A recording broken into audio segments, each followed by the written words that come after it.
E aí, pessoal, aqui é o canal Teolitérias, meu nome é Rômulo, sou professor da Universidade Federal de Rondônia, da área da semiótica, das letras, do direito também.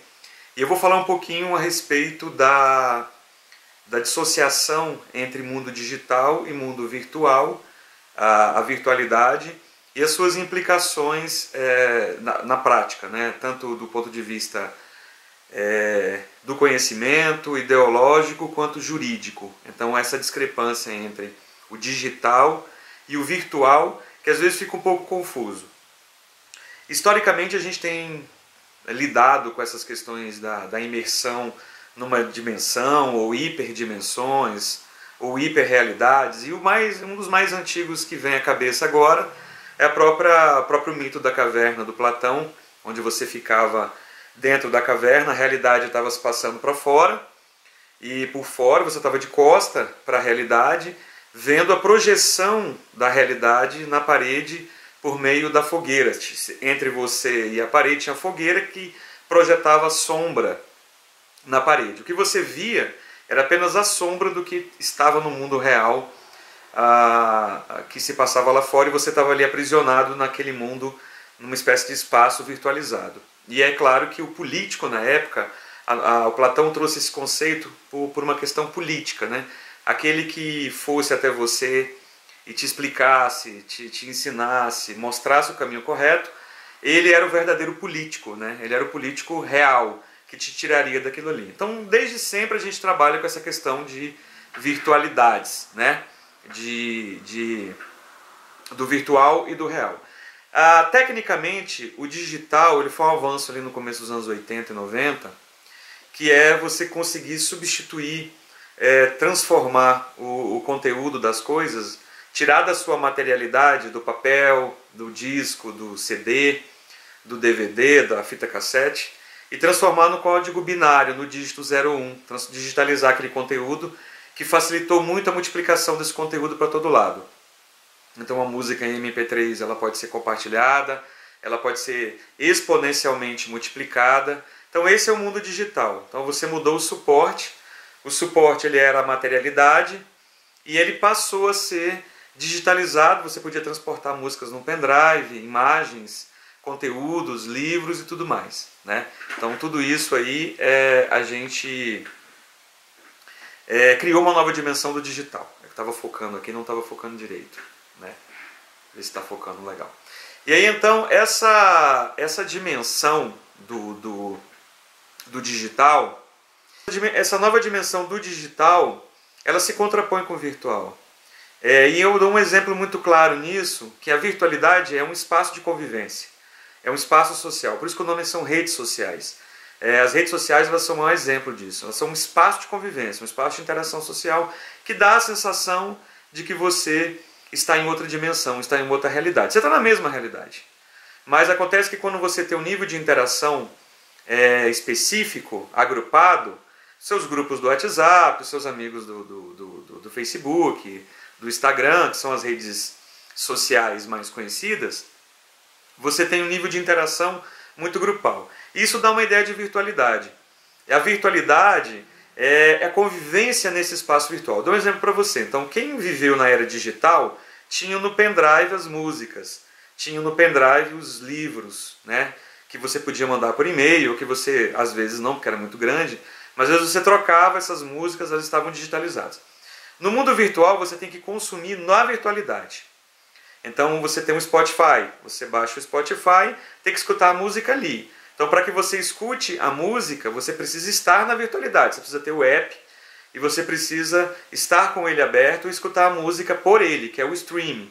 Você precisa estar no YouTube para consumir esse conteúdo aqui, você está na virtualidade.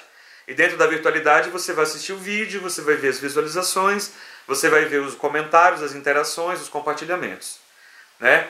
E chega um ponto que essa virtualidade ela tomou uma proporção gigantesca na nossa psique, no nosso cotidiano, mas não tomou tanto no aspecto material. É um clichê falar, essa virtualidade ela é uma virtualidade poderosa do ponto de vista técnico. Não, a gente tem 2, 3 redes sociais dominando o Brasil, né? E dentro de uma rede social dessa, você tem todo o conteúdo, você consome aquele conteúdo dentro da rede social. Então, dentro do TikTok, por exemplo, você vai consumir música, você vai consumir livro, você vai consumir cultura. Então, esse espaço de virtualidade que a gente tem hoje, ele é muito simples do ponto de vista técnico.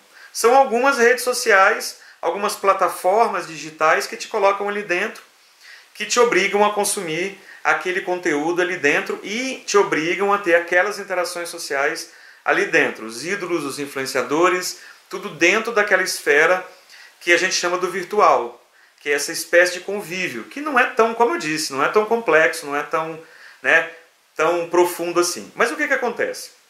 Qual o centro aí? Então eu acho que nesse momento a gente viu o que é o digital e o que é o virtual. O digital é quando a gente pega a materialidade e transforma em bytes, bits, e aí a gente consegue compartilhar isso de modo mais fácil, pela internet, né, pelas conexões que a gente tem. O virtual é a convivência naquele ambiente, como eu já falei, você consome dentro daquele ambiente. Acontece que isso foi criando, como a gente cada vez mais é obrigado a conviver no virtual, né, o sistema ele te obriga a viver no virtual, ele te obriga a escutar música, ele te obriga a assistir filme, ele te obriga a assistir uma novela, tudo no virtual.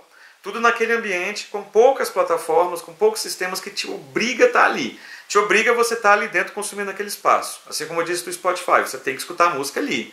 Você não pode baixar a música e pegar no seu pendrive e escutar da forma como você quer. Então a gente tem uma primeira premissa que é o virtual ele tem N efeitos para te manter, N recursos malignos, de certo modo, ou benignos, qual que seja, não sou aqui para julgar moralmente, estou para falar tecnicamente, que te obriga a estar lá dentro da virtualidade. Você vai ter que ficar dentro da virtualidade. Então a gente tem a questão da tela corrida, tela do infinito, né? O sistema do vídeo curto, que é para não perder, né, aquela dopamina ali, né, para que você possa consumir mais. O algoritmo ele funciona sempre te oferecendo aquilo que você deseja, você clica, mostra atenção por aquilo, o algoritmo vai trazer para você mais conteúdo sobre aquilo, naquilo que ele percebeu que é o teu gosto, mas ao mesmo tempo, como na série Dilema das Redes, ele pode modelar o teu gosto, que acontece muito. Bem, em suma, a primeira regra é que o virtual tem mecanismos para tentar te manter, seja por escassez de outros recursos, ou seja também por mecanismos de mantendo a tua atenção, mantendo o teu foco, criando em você um hiperfoco. Então isso vai ser o virtual. Qual que é a questão mais central aqui? É que como esse virtual ele te obriga a estar ali por N recursos, a gente tem dificuldade ainda de trazer para o virtual alguma moralidade própria. Porque o virtual ele ainda está construindo a sua moralidade. O que é a moralidade? A moralidade são códigos de conduta. Então a gente ainda tem um virtual que ele é altamente conivente, por exemplo, com a pornografia, né? Um virtual que é altamente conivente com a adultização das crianças, como a gente tem visto hoje, com a pornografia infantil, juvenil, né? Com N elementos que ainda não tem, a moralidade não está definida dentro desse espaço. Então ele tem uma moralidade própria. O ambiente virtual ele acaba tendo a sua própria moralidade. Diferente da moralidade que a gente tem na vida real, na vida que, né, é ao pé da letra, na conduta prática. Lá dentro da virtualidade ainda existem várias resistências e vários processos que não estipulam a moralidade lá dentro, a moralidade dentro da rede, né? Então você tem um pouco do efeito que tinha antigamente na TV dos anos 90. Você tem nudez, você tem pornografia, você tem conteúdo bom, tudo misturado, tudo ainda, e modelação da tua cultura, modelação do teu comportamento. Então essa moralidade ainda está toda por se constituir. Por trás disso a gente também tem um direito por se constituir dentro desse ambiente virtual. Então ainda não é esclarecido os parâmetros desse ambiente virtual, os limites jurídicos dele, até onde ele pode atuar, até onde o algoritmo pode atuar, que liberdade que ele tem e a moralidade que ele tem baseado nesse direito. Então você tem um processo interessante que nessa virtualidade você tem que constituir ainda uma moralidade e você tem que constituir ainda um direito que regule todas essas relações. E aí por quê? A gente se sente dentro da virtualidade o efeito da bolha, né? A gente A virtualidade ela te proporciona a bolha, porque ela tem facilidade de encontrar pessoas com os mesmos pensamentos, encontrar pessoas com os mesmos gostos, com os mesmos padrões de referência. E claro que são modeladores também. Então, no virtual, é muito mais fácil a existência das bolhas. Eu até digo que as redes, ela têm uma política própria, elas têm uma existência própria, que muitas vezes não coincide com o mundo real. Muitas vezes as pessoas se chocam que no mundo real não é assim como são nas redes. Elas têm um certo conforto de pensamento nas redes, uma certa liberdade nas redes, que quando elas vão para a vida real, elas se chocam.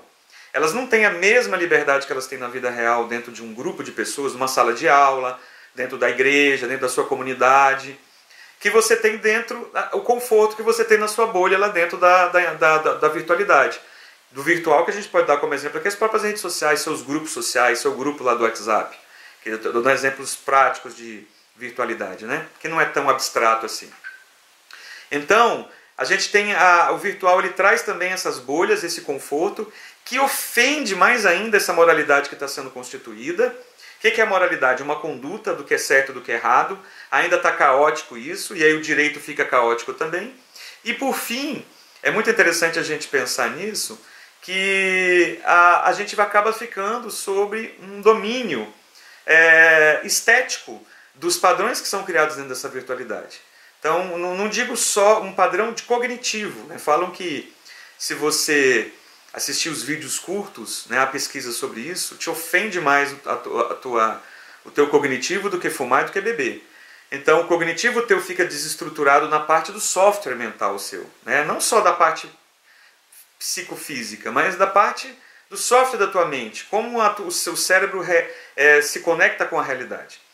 Então, a virtualidade ela tem isso. Resumidamente aqui, a gente vai ter que a gente abandonou o mundo digital para ir para o mundo virtual. Esse mundo virtual ele tem uma série de mecanismos para te manter ali dentro. A gente acaba se mantendo ali dentro não só a força, mas também porque a gente gosta do que tem ali, do conforto da bolha que a gente tem, que muitas vezes ela não pode ser comparada com o real, a gente se sente desconfortável no real. E aí a gente está atrás dessa moralidade da conduta, que é diferente da vida real para a vida. Você pode falar o que for nesse ambiente virtual, na moralidade sendo constituída, e aí, é claro, um direito sendo constituído. E é claro que a gente vai ter resistência desses conglomerados, como essas big techs, de regular isso. Por quê? Porque é óbvio que ela lucra com muitas coisas que nem sempre são coisas da moralidade correta, da ética, né? E a gente pensando aqui em ética como conduta melhor, né? E aí a gente tem, por fim, essa questão do domínio das IAs. Eu fecho o vídeo aqui com uma questão que pode ser discutida em outro momento, né? Eu, como semioticista, digo que tem um padrão de pensamento dentro das redes. Existe um padrão de pensamento dentro da virtualidade, determinado por pouquíssimas pessoas que discutem isso. Poucos executivos e poucos donos dessas grandes redes discutem isso. Né? Mas eu também vejo que tem uma estética, né, inerente sobre isso. E aí vejo o domínio da IA nessa necessidade que a gente teve de automação. Né? A automação cognitiva que a gente passou, a entrega cognitiva do livre-arbítrio que a gente deixou nas mãos dos algoritmos, né, dá essa potência para a IA que eu não acredito que no mundo real ela seja tão forte assim. Ela é forte por quê? Porque enquanto tiver um domínio do virtual, nessas poucas plataformas, pouquíssimos recursos que a gente tem, a inteligência artificial, enquanto um algoritmo maligno de dominação, vai ser forte. Então é preciso repensar o quanto a gente vai ficar nessa virtualidade, que é fraca essa virtualidade. Só que ela gera uma dependência química, ela trabalha exatamente com vícios que a gente tem do cotidiano, ela trabalha com a nossa dopamina, ela trabalha com o nosso foco, nossa atenção, padrões de gosto, modelam. Então a IA, eu acho que ela é proporcional à força da virtualidade na nossa vida. Né? Mas isso eu deixo para outra discussão. Fechou? Bem, a gente poderia fazer um vídeo 2 sobre o poder da IA dentro dessa virtualidade. Mas como esse vídeo aqui ele pode tanto ser usado para a parte da semiótica, tanto para a parte do direito, porque são questões fundamentais aí, né, quase que filosóficas, do mundo digital e do mundo virtual. Fechou? Comentem aí, tá? Se inscrevam nesse canal, que a gente fala sobre semiótica, fala sobre elementos culturais.